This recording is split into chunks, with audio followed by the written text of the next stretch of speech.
Hey folks, Chad Woodruff here. This is a reply video for Ethan Panpsychist at Panpsychist.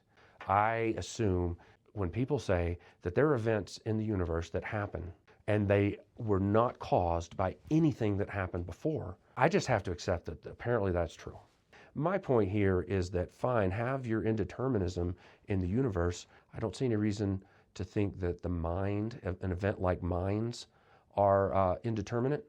I don't see anyone in the sciences having produced a quantum model, a quantum theory of, say, my era, empathy, or a quantum theory of free will, for that matter, where the quantum indeterminacy actually adds explanatory power above and beyond any deterministic model.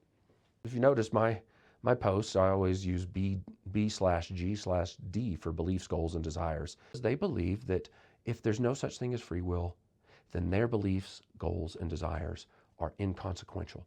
It is absolutely in a deterministic system where beliefs, goals, and desires have any potential to actually determine your decisions. That's what you want. That's what people have to mean by free will. If you say you made a free will choice, and you mean something other than using your beliefs, goals, and desires, then that can't be what anybody really means by free will. Let me say that a different way. If you made a choice that was contrary to your beliefs, goals, and desires, that would not be free will.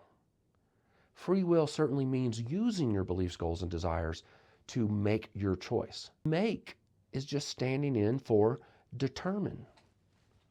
You need your beliefs, goals, and desires to have a deterministic connection to that's what I want. I don't want the ability to behave in disagreement with my beliefs, goals, and desires. Unless somebody's holding a gun to me.